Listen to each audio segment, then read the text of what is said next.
dito to sa Kalumbayan? Kalumbayan Resort, tama ba? So how do you like my outfit? Comment down below naman kayo. Dito yung typical type na may mahabang sand seashore.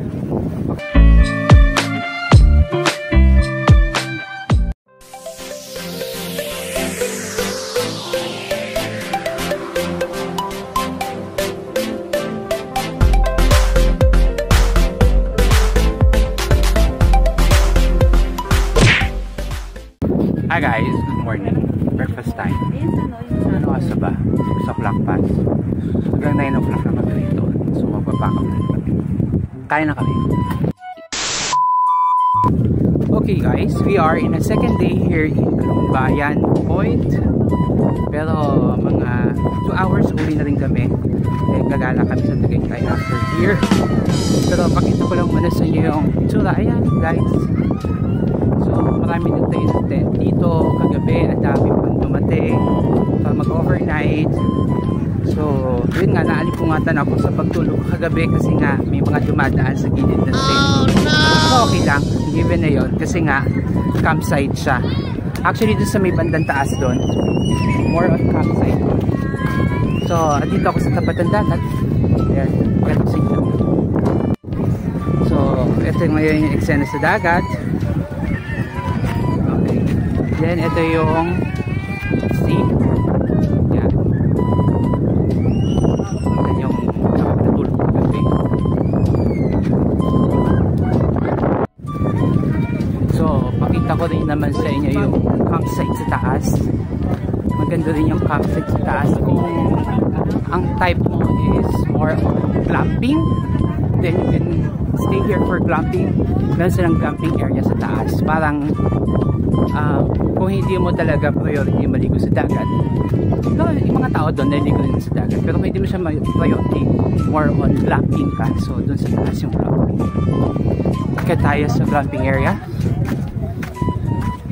meron siyang parang hagdan-hagdan na trekking, so medyo nakakapagod. Pero pag andito ka sa taas, ang ganda ng view papunta sa dagat, sobra.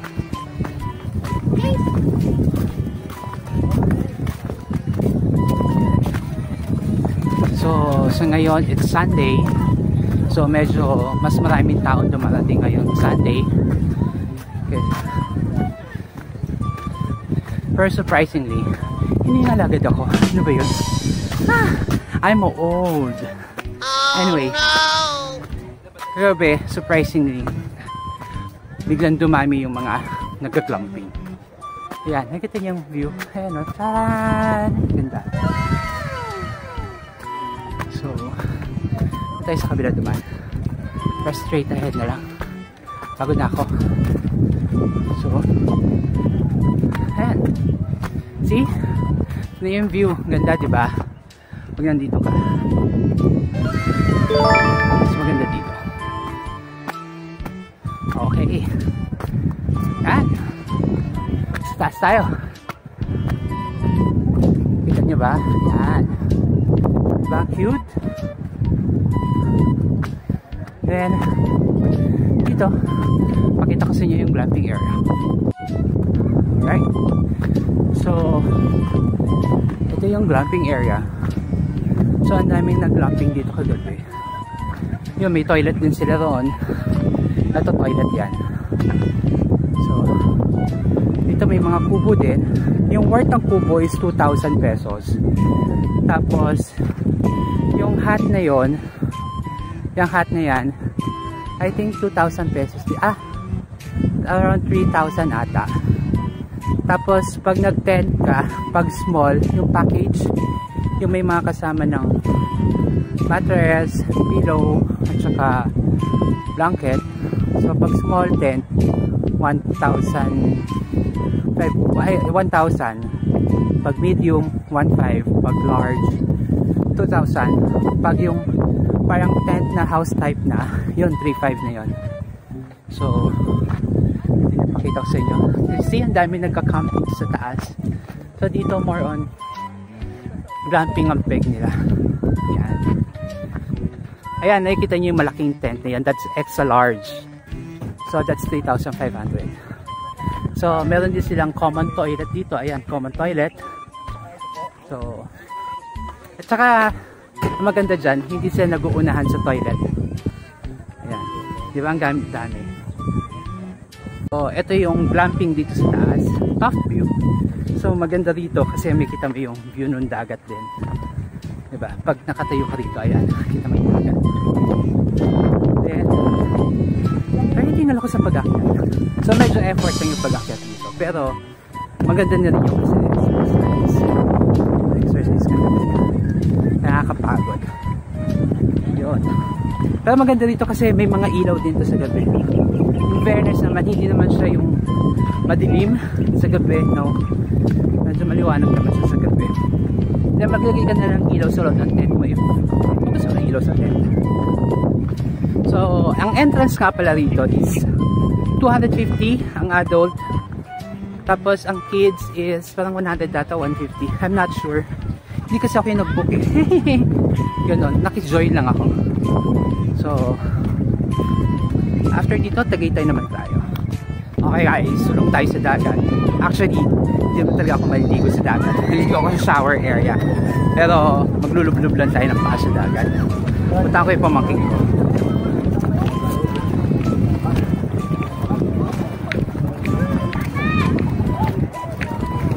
Wow. Para ka lang ditong sumusulong sa baha. Ganoon. Kasi mababa lang naman din siya.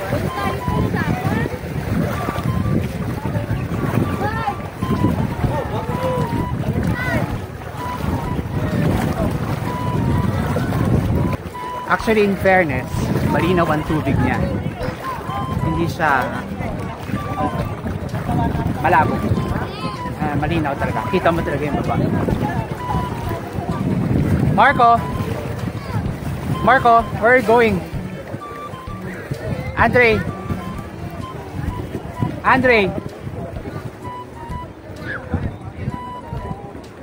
Ayun yung pamangkin ko kung kanino sumasama. Ayan, ayun. Tama ba? Ayan, ito pamangkin ko. Ayan.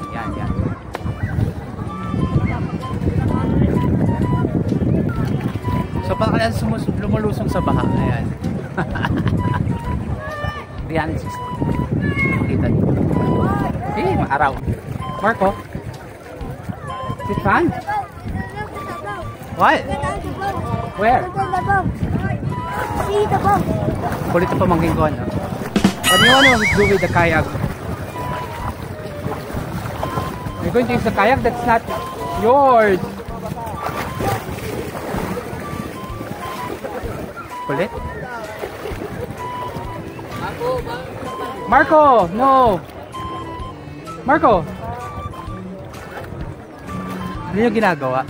Ayan. Oh no! Kakayak daw siya. Andre, sama ba ito? Maliligo lang ako. Oh. Pati ka maglublog. Bakit? Oo. Baka masira niya, nak. Okay guys, shower na tayo kasi 8 o'clock na rin. 9 o'clock alis sa kami. So prepare na tayo for checkout. Alam mo, maganda lang din dito yung toilet nila, malinis, well maintained kasi maraming talagang meron talagang naglilinis ang toilet nila. So hindi siya, even yung ano niya, yung seating niya, yung kanyang toilet bowl, eh, malinis. At saka may bidet. That's important. May bidet. Okay. Ito ang toilet. Nandito na siya. Pero syempre, hindi ako mag-video sa toilet. Bawal. Just for men. Okay guys. Gusto tayo maligo. Change naman na. So, meron na lang tayong 30 minutes to stay. So, we're going na. Anyway. So, hintayin lang natin sila ng bakit. Ayoko na bumaba. Mainit. Okay guys, time to go. Then, gala tayo sa may Tagaytay. O ano yun, yung part 2 na yun ha. Ito yung part 1. Part 2 na yung Tagaytay. Yeah.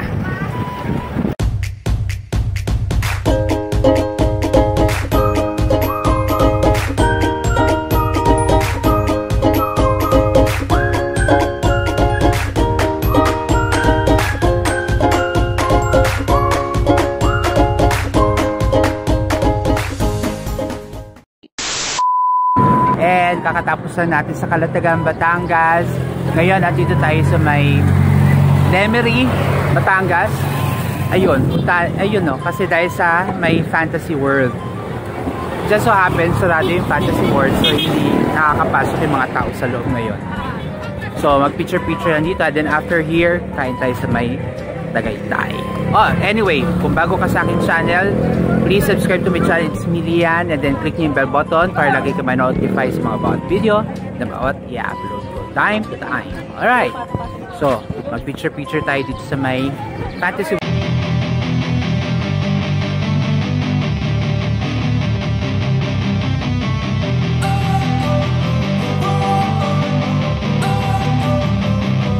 Don't wanna sleep in, cause I got something to prove. I gotta take what I hate and finally make a move. I think of you and all the shit you don't do. Well, I'ma make hella sure that I don't become you. I have no regrets, yeah, I'll tie up my chest. I'll never forget what it's like to be in debt. Been stabbed in the back bed, I'll show you what happens. Pass me the mic and I'll show you with action. I feel this pain, you already know. Nice. Tagaytay naman tayo.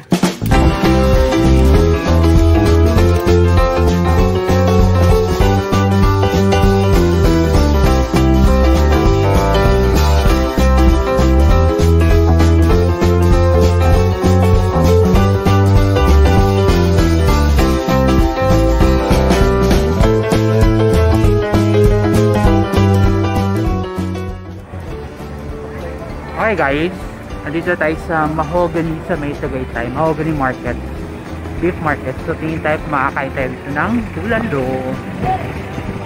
Lah!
Okay guys, update. So we order for 2 bulalo special.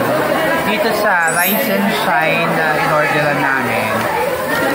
Ang special bulalo na is 380 pesos. Not bad. Then wala na silang tawilis kasi endangered na ang tawilis. So sa linya si ang alternative ng tawilis. So we ordered that. Then nag-order na kami ng chichon bulak. Diba? Then, rice. Then, mag-rice tayo ngayon, di ba? Tingnan natin yung order.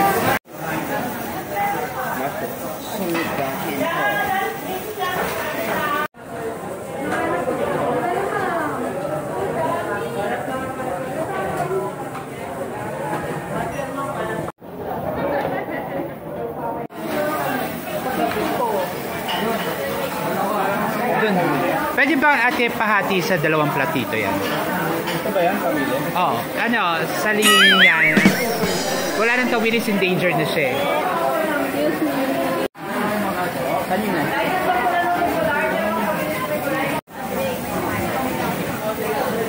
Sige, that's all.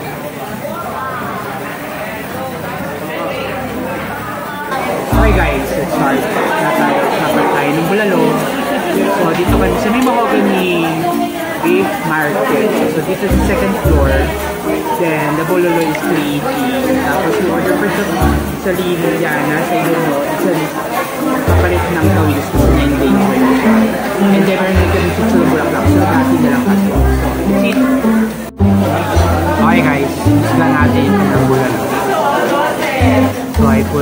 Wheaties.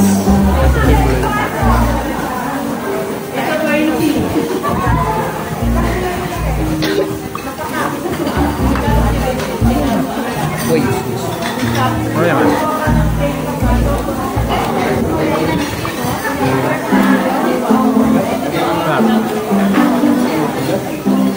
And then, ito hindi siya Wheaties. Parang ay nakalimutan pangalan.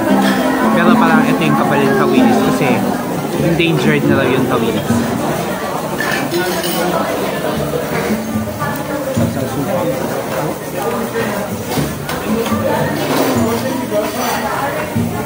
Let's eat wood.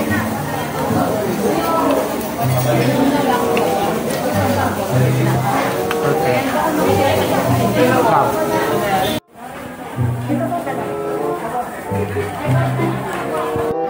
Okay guys, tapos na kami kumain. Baba na kami. Tapos na kami. We're done. We're full.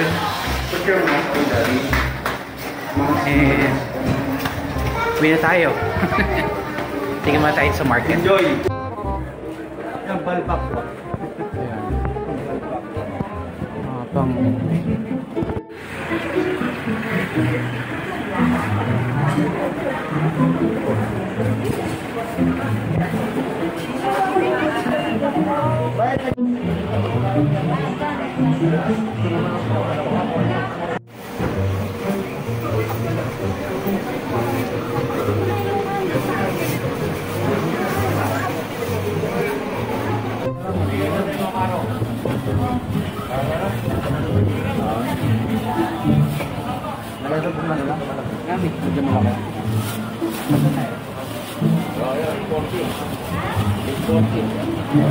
Okay guys, bumili kami ng baka. Gagawa ko ng sinigang sa kawali sa baka. Sarap yun. Bumili kayo pasalubong parang ano, pagbalik nyo.